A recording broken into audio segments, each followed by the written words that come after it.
环球大战线深入世界最前线，全球各地的观众朋友，大家好，我是叶思敏。今天来宾到场，我们先欢迎陈立伟、蔡正元蔡委员。思敏好，大家好。前国安会副秘书长杨永明老师。思敏好，各位朋友好。前海军舰长吕礼诗舰长。主持人好，各位观众大家好。好，观众朋友，今天节目一开始，头条焦点赶快来关注到现在全世界都在关注的中东战事已经正式的爆发了。今天会关心伊朗它的动作重击了美军的基地，并且声称他击中了林肯号航母。铁穹现在说以色列的铁穹也挡不住吗？川普则是扬言还会再继续的加大打击，打到4周为止，更预告会有美军更多人会丧命，也就是说会全力来打这场战争。美以伊战争已经全面开战，赶快来关心中东现在进入到了全面战争模式。本来在26号这一天这个阿曼调停人还出来说，谈得还行，和谈判虽然没有什么太多的突破，但是至少美国跟伊朗之间有取得一些的进展。结果没有想到，才隔不到多久的时间，28日，美国就已经联手了以色列，启动了这个川普叫做史诗怒火行动，对伊朗发动了大规模的空袭，在12个小时之内，一共是狂轰了900次的空袭来进行。那美军出动了他的战斧巡弋飞弹、F-35逆踪战机，还有他的 FA-18超级大黄蜂等等。那么成绩的部分，我们看到最震撼的消息就是伊朗的最高领袖哈米尼遭到斩首杀除之外，包括了48名来自于伊朗的高层也都全部团灭了。另一方面，川普再继续说，他说几分钟之内，当时发动战争的时候，摧毁了9艘的伊朗军舰跟多处的海军设施。以色列的部分加入美国，那我们看到以色列他出动了200多架他的战机，打击目标超过500个目标，造成伊朗现在最新统计大概是近1000人的战损。在这样子的一个状况之下，我们来看到伊朗的革命卫队也针对了美国的战损说出了一个最新数据。他说，美国有超过500死伤，传6名 CIA 的高官也都被炸死，这是来自于伊朗革命卫队的说法。但是美军说，目前的战损是3死5重伤，所以这数据上其实还仍有非常大的落差。针对于来自于美国跟以色列的攻击，伊朗方面也有立刻做反击，并且宣告没有红线。我们来看到伊朗的3层反击有哪些？首先，第一层包括了锁定了美军中东的命脉，也就是卡达的乌代德空军基地，还有其他多处的美军基地。这当中包括了在阿联、巴林跟科威特等等。第二个就是伊朗说的，美军的航母林肯号遭到伊朗4枚弹道飞弹给击中，战局进入了新的阶段，被美方给否认。最后一个是飞弹跟无人机，伊朗方面轮番上阵，压迫以色列的铁穹防空系统，以色列的部分城市遭到袭击，造成了9死20伤。好，所以节目一开始特别请教舰长怎么看了？伊朗真的敢这个无红线继续的做攻击吗？刚刚说了，攻打美军基地、打航母，美军也有非常3死5重伤，这是来自于美军的说法，但是伊朗的数字是更高的。伊朗真的准备全面跟美国来作对吗？吕舰长怎么看？其实这一次不管伊朗的想法是什么，美国的想法也就是要打出一个结果，不能再像去年一样。那如果说我们看到最新的 BBC 的新闻也就是今天早上的新闻，就是有关于荷姆兹海峡的部分。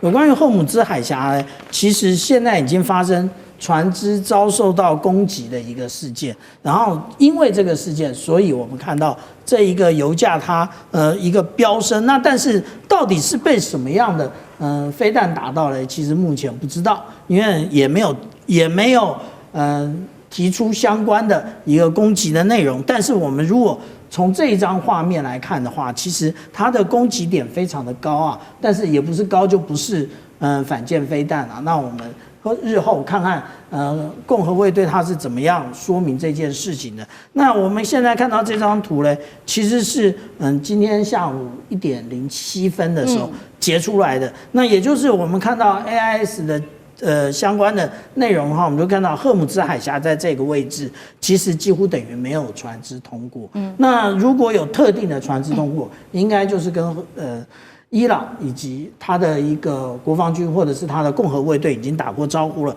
我们这边看到一群的，全部都是油轮啊。那这个油轮呢，为什么不敢通过？因为其实我们看到赫姆兹海峡在这个位置呢，它其实对于伊朗来讲，它其实是有反舰飞弹的，无论从300公里到120公里，通通一应俱全啊。那所以我们现在所看到的这个状况呢，那是不是他连航空母舰都敢打？他说他发射了4枚飞弹攻击这个林肯号，但是呢，林肯号它并没有相关的一个战损的报告。但是我们从之前红海的一个状况，我们就可以发现啊，这个无论是当时的胡塞组织，或者是现在的共和卫队，或者是伊朗国防军，他们通常都会说他们发射了几枚飞弹，可是实际上有没有命中是另外一回事啊。那而且我们知道啊，这个有关于航空母舰打击群的这一个空中的防卫啊，不是只有那个林肯号就是航空母舰自己担任，其实呢，它会有外围的有可能大部分都是这个由伯克级的驱逐舰来担任，因为它具有神盾系统，可以因应来袭的各种的。无论是无人机或反舰飞弹，或者是我们现在所认为的这一个高超音速飞弹，虽然高超音速飞弹目前大家是说无法拦截啊，那但是伊朗有没有那是另外一回事。是，所以我们现在看到这个状况呢，也就是我们讲到的伊朗，它不是它有没有决心要跟美国对干，是美国决定要跟伊朗对干。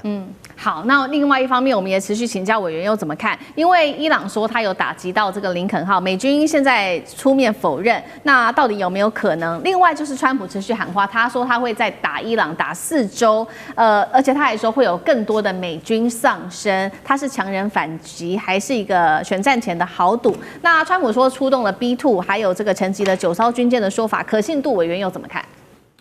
应该这样看的哈，任何一个战争双方面的说辞都要存疑，不管是美国的说法、伊朗的说法、以色列的说法都要存疑。那任何事情要相信它，一定要 double confirm，就是说双方面都已经确认有这个事情，那个才是等级比较高、可信的事实。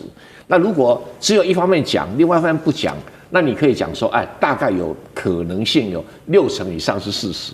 那如果是有一边讲法跟另一边讲法不一样，那两边就是要把它搁置，等到事情厘清以后，俄乌战争我们就有这个经验啊。泽伦斯基说一大堆，说最后两边都说谎，这种几率很高啊。所以我们一定要叫做 double confirm 要做这个事。那以目前来讲说，这个到底川普要更激进的去打啦，或者林肯号有没有受创啦？林肯号有受创，到底有多大的受创？这个不能因为受创就好像他不能再打了，也不能这样子来解读。好，那你说这个美国能不能维护全球的霸权？美国本来就不是全球霸权了，但是美国在波斯湾还是霸权。所以你要是区隔这两件事情啊。那这个川普能不能撑4个礼拜？在战前好像你节目还有很多地方我都不断强调。根本没有办法估算他到底手上剩下多少弹药，或者说他剩下多少战斧飞弹，这个导弹那个导弹不知道，因为照道理他在俄乌战争消耗不少，他在以哈这个战争也消耗不少，所以剩下有多少，还是要把对亚洲地区的储备全部都搬过去啊。如果亚洲地区的储备全部搬过去，那还真的够。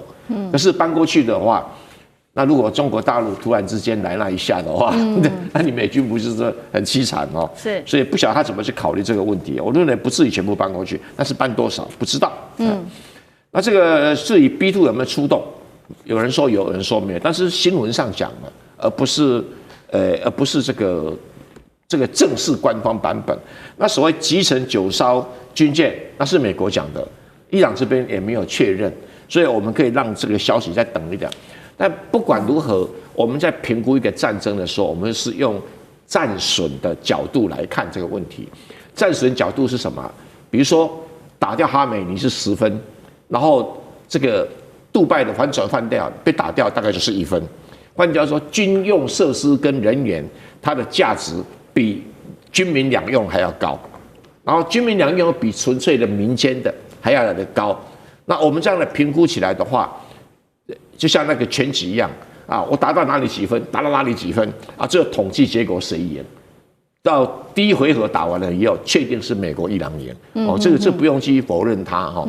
那接下来伊朗会有什么样的反击力道？那伊朗会讲很多，美国也会讲很多，不要去相信，我们一样要用客观的数据来 double confirm 哦。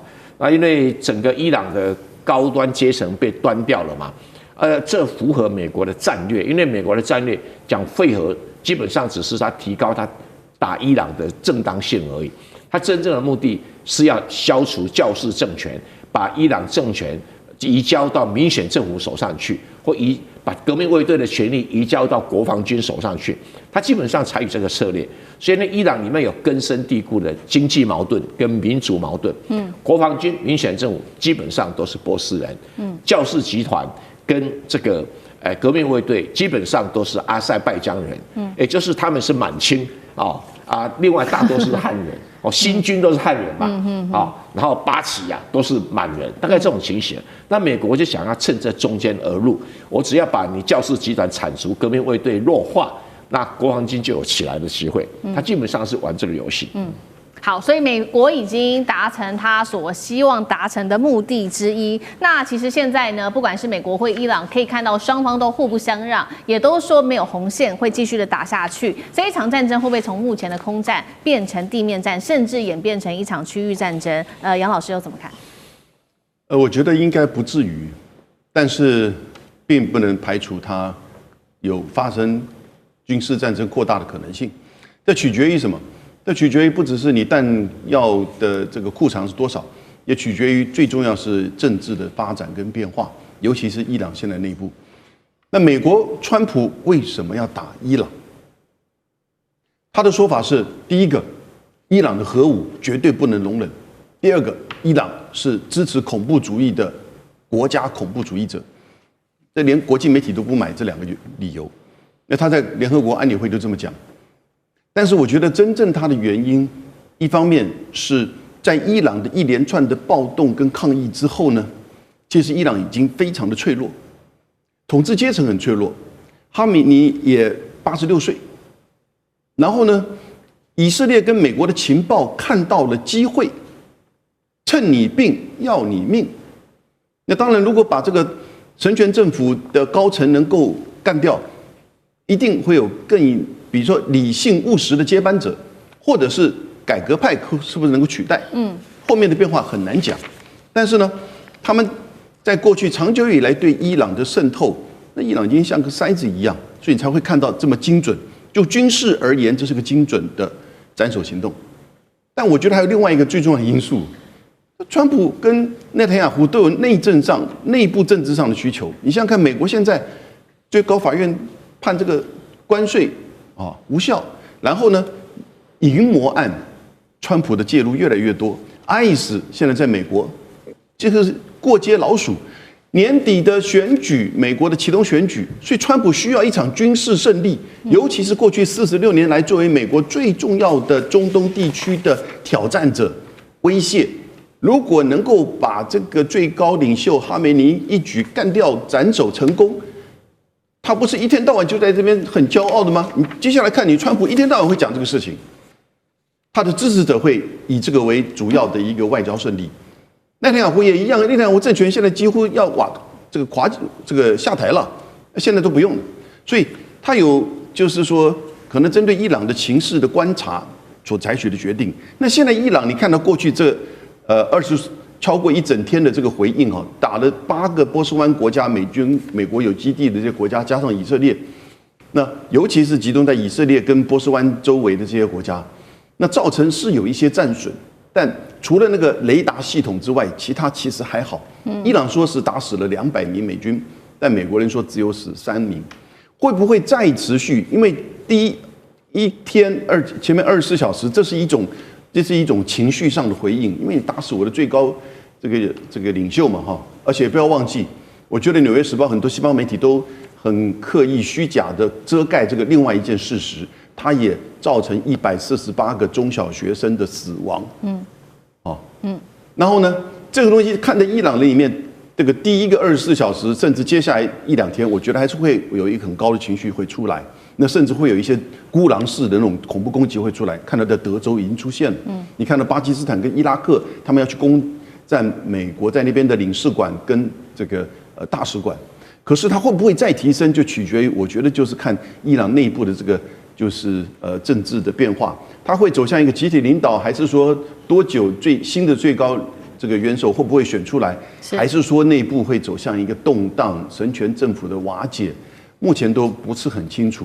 感觉上，革命卫队跟国防军大概不会去直接去取代新的这个政权，所以在态度上、言辞上强硬依旧，可是呢，在实际上后续的攻击上，这个强度会不会增强？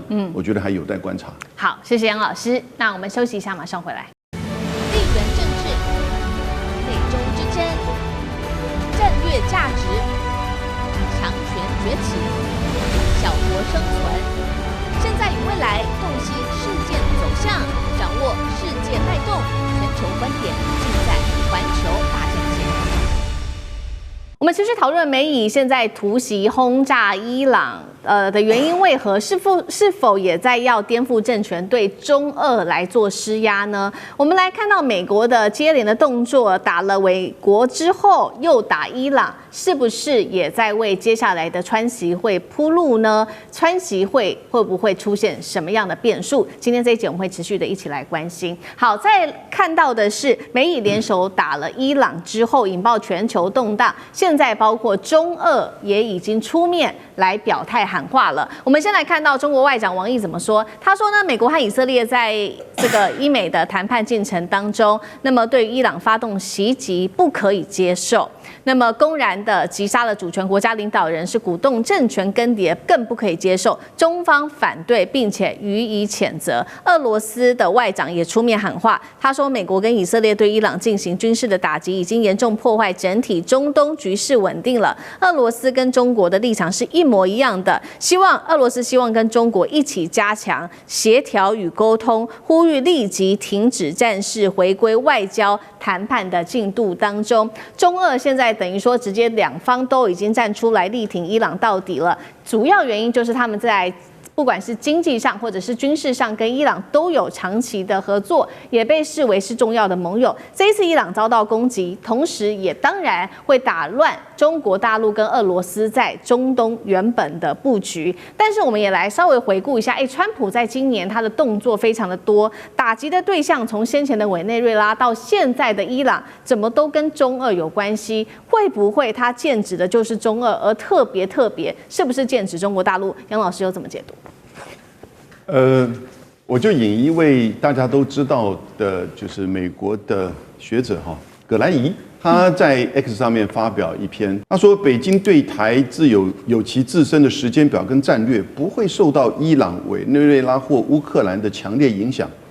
那些纸上谈兵的中台关系专家，括号，应该停止预测习近平会利用每一次全球危机来夺取台湾。其实从昨天到现在我们在台湾也好，不管在美国也好，好多人在说美国攻打伊朗会造成这个两岸之间的稳定啊，还是什么的，一大堆预测都出来。我说这些人真厉害，葛莱伊一下打脸这些人。讲句实在话，王毅跟拉夫罗夫所讲的话对不对？对啊。川普去打一个国家，这是合法的吗？当然是非法的。你有没有找到他核武的证据？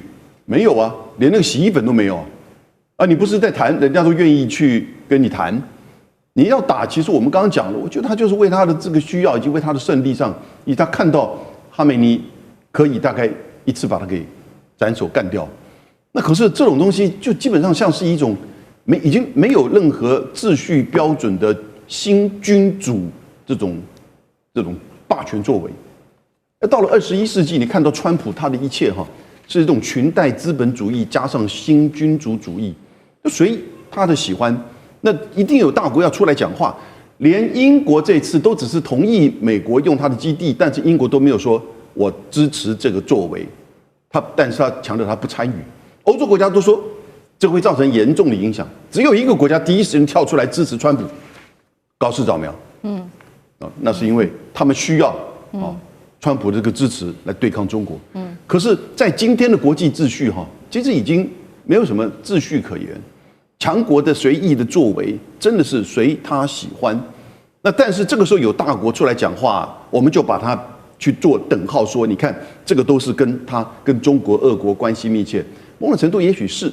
那伊朗2015年跟中国大陆谈成了一个几十亿美元的石油方案，但是这一次举例而言，伊朗每天出口300万桶的石油，大概有84%往中国大陆。对，就算300万桶都没有，其实对中国影响也不大，因为那个比例很小。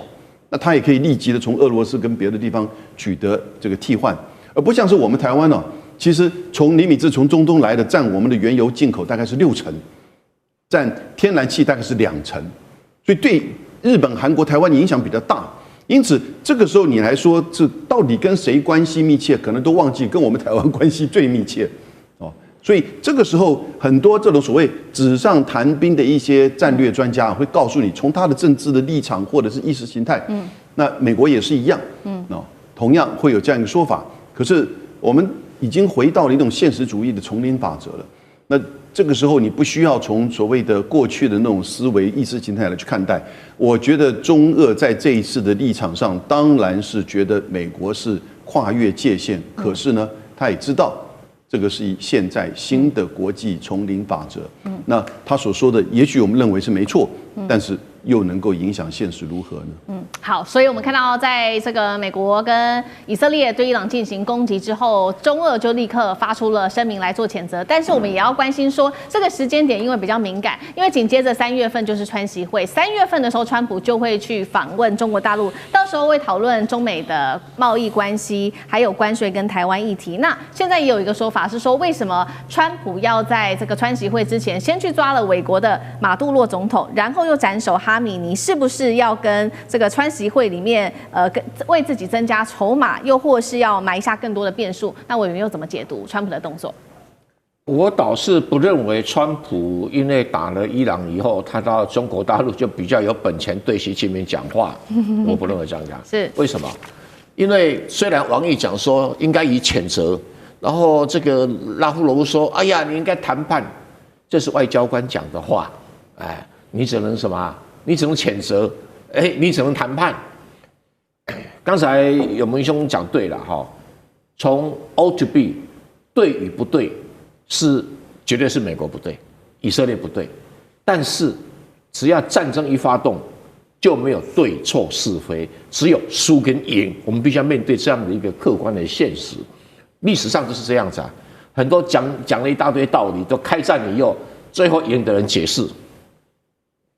这个好意外吗？没有好意外的哈。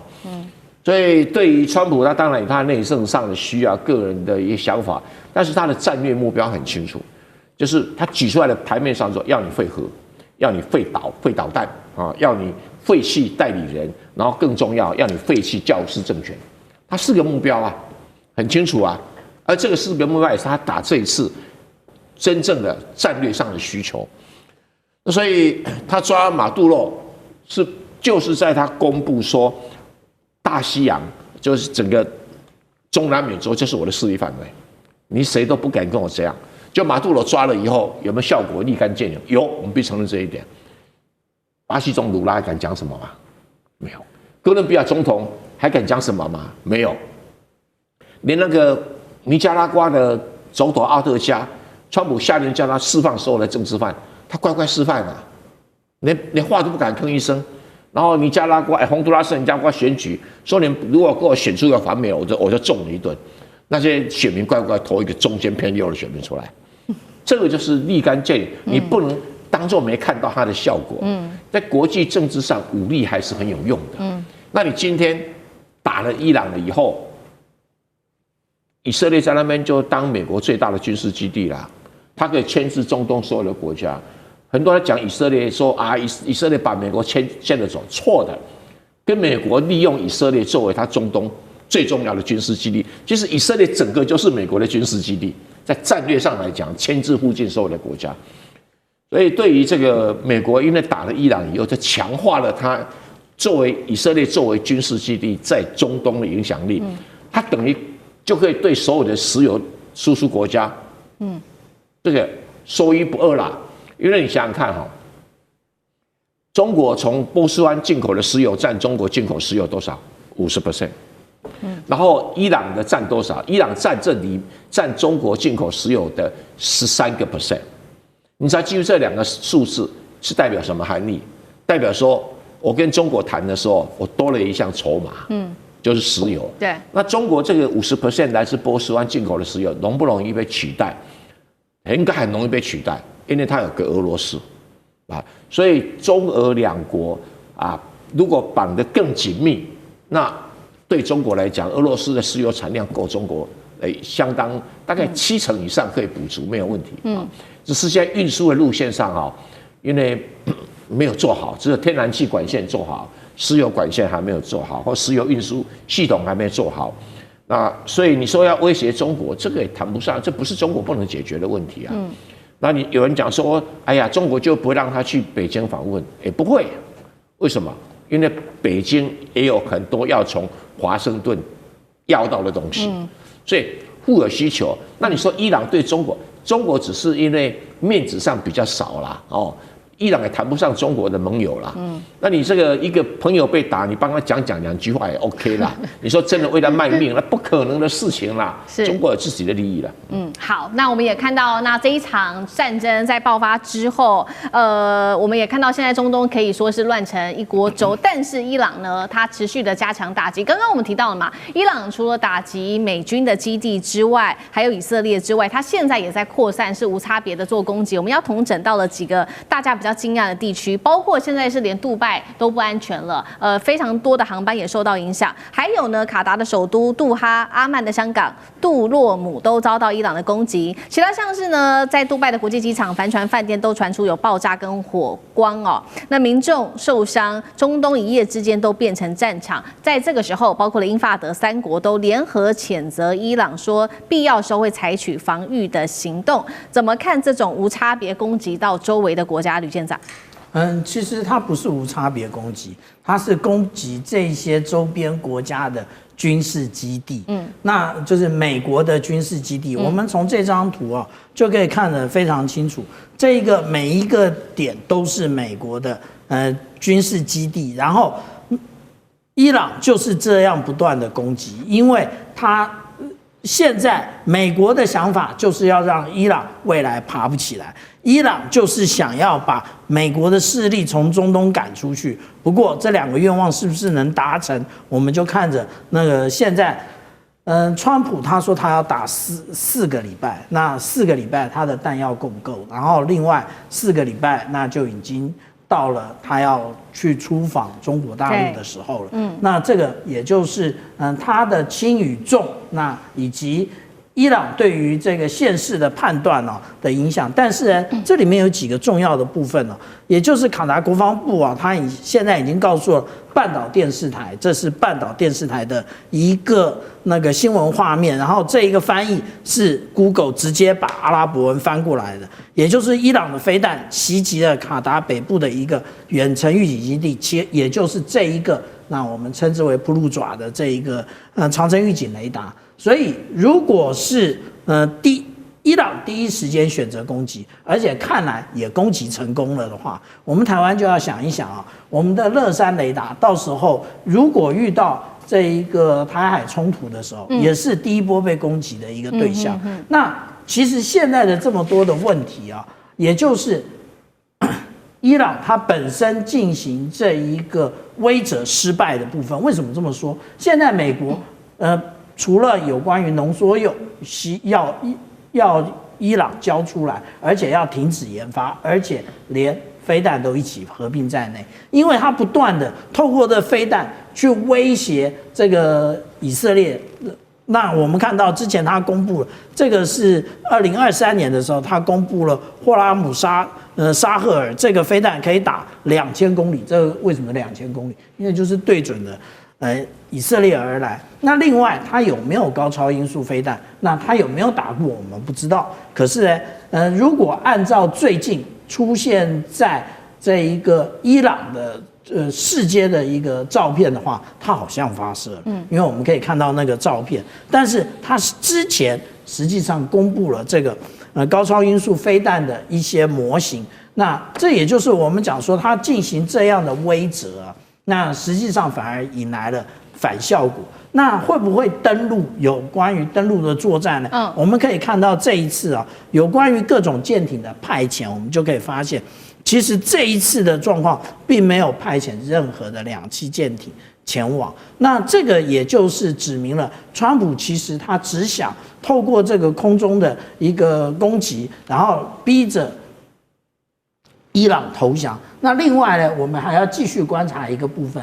我们现在都没有发现伊朗在攻击这个或者是拦截这个对他攻击的各种飞弹啊，或者是各种的这个战机，可是我们却看到了伊朗在拦截这一些无人机的部分。它为什么拦截这些无人机呢？这个其实是我们所看到的 MQ9 的无人机啊。那这是美国的无人机，那它这是一个连续画面，那我们就可以看到它又被击毁了。那如果我们要特别注意的是，它这里下面有带一个夹舱啊。那这个夹舱到底是做什么的呢？也就是其实美国这一次，它除了我们所看到的各种军力之外，那它其实还做了那个有关于我们讲到 sensor to shooter， 也就是他在做这个有关于数据链的干扰，也就是他带的是这一种夹舱。所以我们现在知道啊，这每一次的作战其实也是美国对他国的他的武器的一个测试。这一次他已经将这一个对于数据链的干扰已经进行了测试。好，谢谢县长。那我们休息一下，马上回来。地缘政治、美中之争、战略价值、强权崛起、小国生存，现在与未来洞悉事件走向，掌握世界脉动，全球观点尽在环球大战线。接下来持续关心到美以之间的这一场战争，也涉及到了这当中的情报战是成为关键，因为伊朗的高层，不管是哈米尼或者是伊朗的48名的高层，全部都团灭。现在根据了解，是因为在看牙医的时候被渗透追装在里面有这个追踪器吗？伊朗的政权是不是有可能真的这一次就被颠覆了？他喊出的接下来会有3巨头来接班，真的有机会浮出台面吗？我们今天会一次的来做解读。好，赶快来看到，其实呢，这一次川普说了，他一口气歼灭了哈米尼之外，还有48名是伊朗的高阶官员接班人选。川普说，甚至啊，连这些人都已经被美国给灭了。真的是这样子吗？我们会持续的做关注。那么包括的《纽约时报》跟《华盛顿邮报》也最新披露说 ，CIA 其实追踪了哈米尼长达好几个月的时间，早就已经详细的掌握哈米尼的所有的一个动态跟他的行踪，并且在最后的时候呢，确定了28日早上的时候，伊朗的高层会举行3场的高层会议，那地点也都知道了，包括在总统府、哈米尼的官邸跟国家安全委员会等地之后，美以是立刻调整了他们的攻击计划，就开始展开攻击了。所以当时的 CIA 是把他的这个定位情报偷偷的交给了以色列，于是以色列也就在清晨的时候，突然间战机起飞，向哈米尼官邸投下了30枚的炸弹。那么伊朗的高层几乎在这样的一个情况之下是全军覆没了。情报战关键的地方更是来自于 X 上面特别做的爆料，也就是主要靠的是摩萨德，他装成牙医师，还有呢伪装成内科医师，潜入到了伊朗境内，在帮伊朗的高层植牙的时候，也植入了追踪器，在这个当中才可以精准的掌握了伊朗高层他们的所有行踪。美以的情报单位真的有这么厉害吗？连植牙都可以植入追踪器？吕舰长怎么看？我们真是大开眼界。上一次呢是真主党的呼叫机出问题，那还有后来又延续到了行动电话出问题。至于说这个呼叫器跟行动电话突然变成炸弹了这件事情，还没结束，大家还在怀疑之中。现在连植牙都出问题了。不过植牙这个问题啊，它应该不是这么的单纯，也就是说，中间出现一个助手，然后来帮他在植牙的里面装上了追踪器。这一个科技不难，可是我们想一想，我们每一个人在看牙科的经验，那我们是不是都找我们熟识的医师？那这个也就是这些熟识的医师已经被渗透了。那到底是怎么被渗透的？这是除了我们现在讲到伊朗这个面对的现在的这个残局之外啊，我们其他的国家都要想一想，既然摩萨德做得到，你的一个潜在的一个对手是不是也做得到这件事情？那如果说我们讲到说啊，因为现在已经进入 RFID 的这一个世界了，也就是它可以透过各种的方法追踪到你的位置，所以我们在想到说啊，如何遮断这些讯号？那或许啊，这我们现在的这些国家应该研发这个讯号遮断器，然后呢，随时携带在这一些国家重要的军政的领袖上的这个身上，然后虽然可能无论是呼叫器、行动电话，或者是植牙，未来是不是连眼镜都会出问题啊？那但是它如果有遮断器的话，那事实上就可以免除这个部分的悲剧的发生啊。不过道高一尺，魔高一丈。那以摩萨德来讲，他还会想出更邪恶的方法。对，好，这是来自于这一次的关键。为什么这一次的攻击可以成功的关键之一，就是因为摩萨德的这一场情报战。那伊朗现在也说了嘛，其实在这个战争正式的爆发之前，他们就说早就已经准备好接班计划了。但是我们刚刚也提到了，川普说啦，他也把他的接班人都消灭掉了，真的是这样子吗？因为当初呢，这个伊朗早就已经布局的接班计划，包括了核心3巨头。这当中，第一个我们看到3张照片，第一个包括他的总统，目前的总统就是裴泽斯基安之外，还有司法总监，另外一位是宪法监护的委员会法学家。那么这一段期间，他们会负责就是稍稍稳定伊朗国内的一个政局的稳定。那哈米尼自己其实他在生前也有点3位接班人，那包括了刚刚我们特别提到的这一位司法总监之外，还有他们的幕僚长跟改革温和的这个神职人员等等。有没有可能川普这一次的行动就可以把这些接班人给完全的铲除掉，甚至撼动到伊朗的神权政权呢？杨老师又怎么看？目前新闻显示出你讲到的这总共5位3位是委员会的3巨头做过渡性的集体这个治理，那另外一个3个就是可能接下来会经由88位法学家所组成的专家会议，要选举出一位就是最高领袖。依据伊朗的法律，最高领袖是终身职，其实到目前为止2位，哈梅尼。1989年、90年的时候，哈梅尼过去之后呢，哈梅尼当时是总统，不过他也是法学家出身，所以呢，本来他不是被看好的，后来哈梅尼在最后一段时间指定他，所以呢，经由88位法学家的专家会议选举他出来。那一直到现在，这88位所组成的专家会议是每8年改选一次。那当然，现在似乎新的任务又来了。会不会裴泽斯基安呢？现在的这个总统，他其实是比较温和派，但他看起来并不是过去从神学法学家出身的背景，所以这个会是一个问题。所以这就牵扯到改革派跟现在的这个政府跟神权组织，还有就是革命卫队，还有不要忘记哦，伊朗很特殊的叫做基金会啊，也就是许多真正是掌握这个金钱的这个机构啊，他们到底会去支持谁？那这一段期间呢，其实因为最高领袖被这个斩首嘛，所以在言辞上现在都是非常的强硬。我们看到另外有一位叫做拉里贾尼，拉里贾尼是之前现在的国家安全会议的委员长啊，或者是说秘书长。他在2015年跟美国、欧盟包含中国、俄罗斯谈出了核子协议。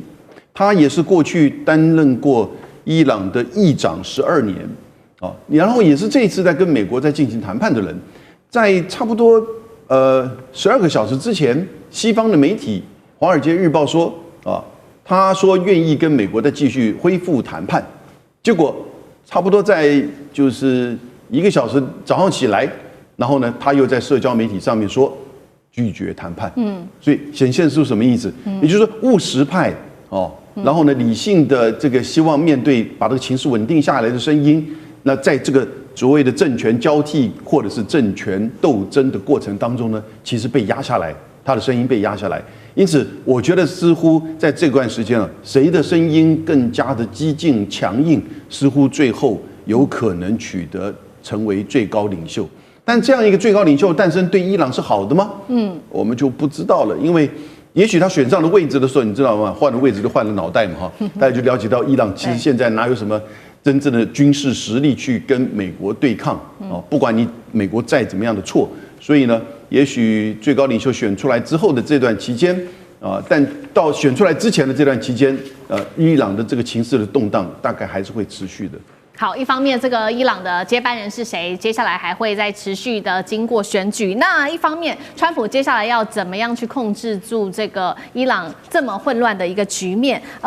现在呢，川普他最新的喊话了，他说伊朗他们想要跟美国来谈，他说我也同意谈，他们早就该这么做了。但是关键是，不管是伊朗方面谁来谈，或者是谈的时间、地点等等，到现在川普也没有说明。他也说了，之前曾经参与谈判的人，现在都已经不在了。那外界也开始怀疑了，川普的动机到底是什么呢？因为发现呢，川普上台之后，他发动了许多场的攻击对其他国家，但是呢，外界认为说只是对这些国家乱轰炸而已，迫使就范，甚至只是为了美国自己的利益，像是石油等等，川普根本没有意要重建其他国家或者是稳定他国的政权，有这样子的一个说法。那委员又怎么看？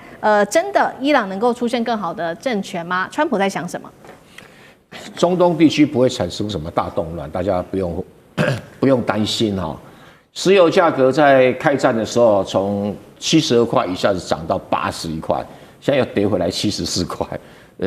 那石油商都不担心，你担心什么啊？第二个，这个伊朗内部呢，因为伊朗现在弱化，因为它的经济矛盾越来越严重，它的社会矛盾也越来越大。它的这个民族摩擦也会越来越大，那这个就看不管用什么方式选出来领导人，你如何去面对这个局面。如果不行的话，你还是会像苏联一样垮台啊！不要管它什么宗教力量有多强啊，那个都是经不起经济动荡的摩擦哦。所以是我们必须很客观去面对这个事实啊。这个你再相信什么样的宗教信仰，你肚子饿的时候，你会把它抛到一边去啊。那个。大家不要误会哈，那个我们在谈那个什叶派的法学家哈，那个法学家不是我们经常在法学念那个法学家，那是伊斯兰教法的法学家，他只是挂法学家之名，跟法学没有关系，没有关系哈。那这个依目前的制度哈，他的所谓教主是由刚才在讲的88个专家会议来选出来的，但是问题在88家专家会议是谁选的啦？是这个宪法监护委员会提出名单，哈，交由全民公投的，不是你想选就可以选啊。这第一件事情。然后这个宪法监督委员会啊，有多少？12个人。这12个人是怎么挑出来的？其中6个是由这个那个谁啊，由那个教主前一任的教主提名的，啊，现在教主不在了，就回到了到底要怎么产生？另外有6个是什么？总统提名。然后交由国会同意，它是这样组成的。那在国会通过，一定是保守派的，这是一个伊朗的死结。除非他突然间出现一个脑筋比较清楚的教主，会引导伊朗走上正常化的国家，要不然的话，他的教主集团已经贪污成不像话了。那革命卫队跟着贪污，他更没有作战能力了，所以伊朗就永远走不出困局啊。那我也不客气讲，那个司法总监也是。贪污重要人物之一，贪污集团重要之一啊。那对于这样的一个体制啊，这3个人只有1个人不贪污，就是斐泽斯基安不贪污，他没地方贪啊。这个就是我们要了解伊朗现在的矛盾啊。那会贪污的他就不会想要打仗啊。你不要以为会贪污的他会训教啊，他会干嘛？放心啊。那所以对于这个伊朗会衰落一段很长的时间，那对外无力，对内动荡不安，那直到了有什么解决方法呢？我们再等一等，还不急啊。好，谢谢委员，那我们休息一下，马上回来。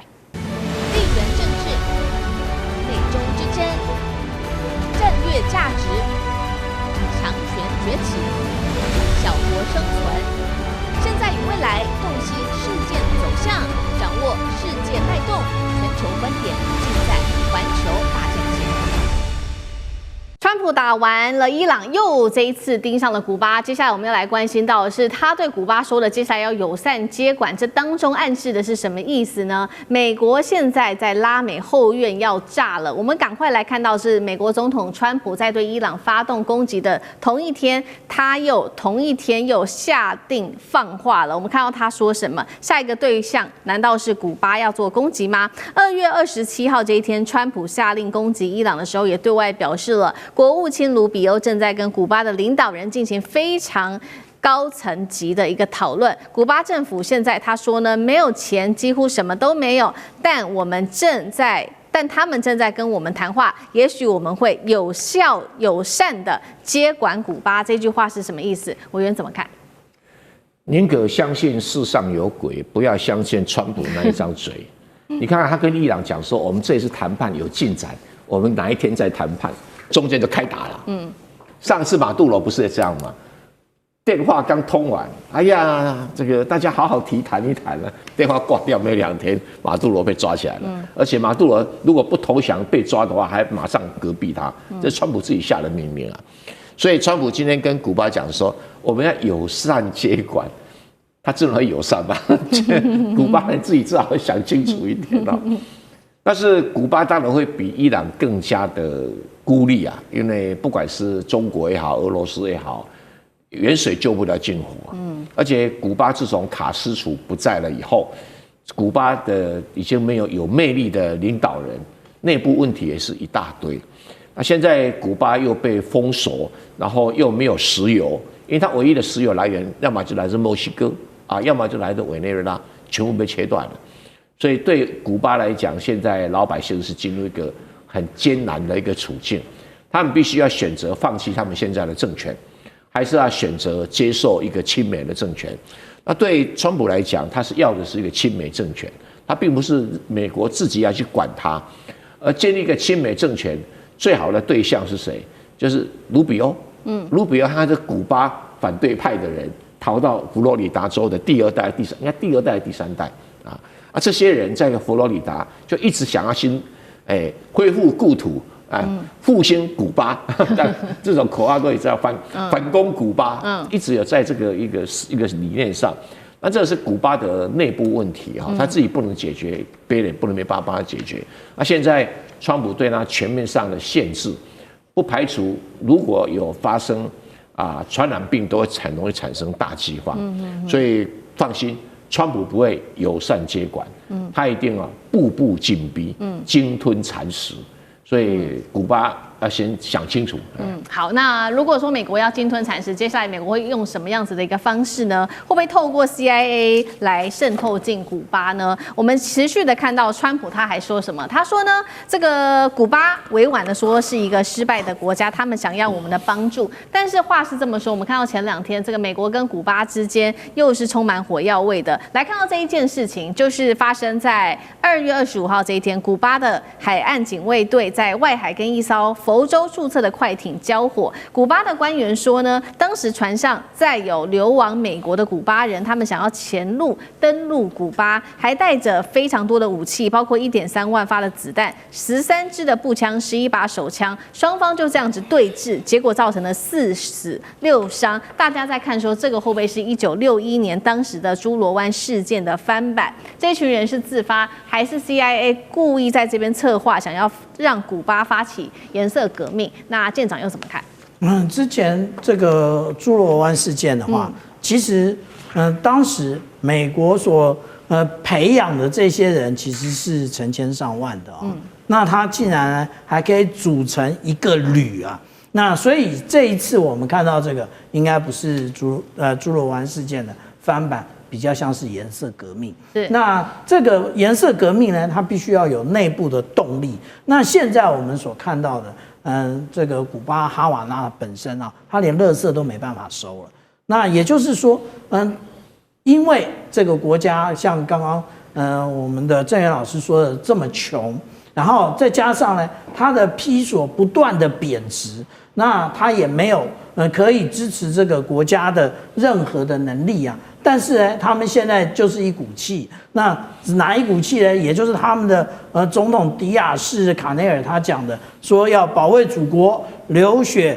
留至最后一滴血，可是讲这个一点用都没有。为什么？因为对于一般平民老百姓来讲，那他要怎么样去跟你流血嘞？你是有权利的，我又没有权利。那所以我们这样子讲啊，说现在他的原来他的这个支持的这一个无论是墨西哥或者是这些南美的国家，通通都已经在这个川普的压力或者是眼神之下，大家都好自爱了啊。那所以我们讲说，未来可能用什么样的手段？最可能的就是颜色革命，让他内部的人推翻现在的政府，然后选出亲美的政府。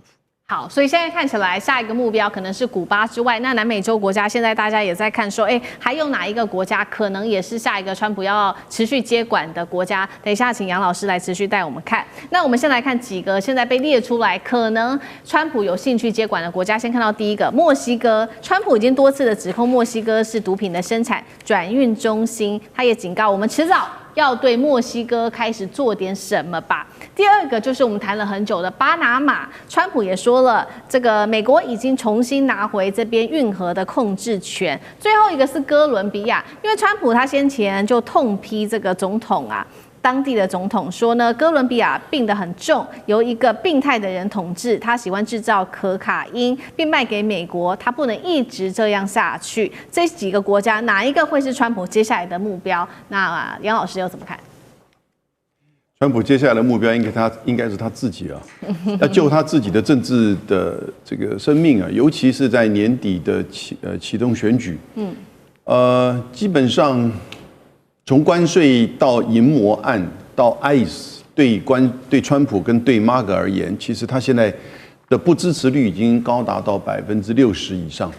这一次对伊朗的动手，我觉得目前的情绪是复杂的，因为伊朗在美国的政治的就是论述当中啊，其实一直都是美国的最主要挑战者，而且是邪恶国家，而且要发展核子武器，支持恐怖主义。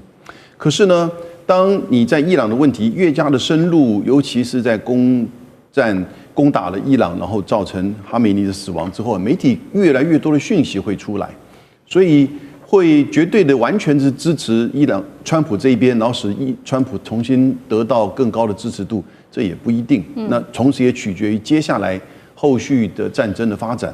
他是不是在接下来这个时间能够去针对别的国家，墨西哥、巴拿马、哥伦比亚？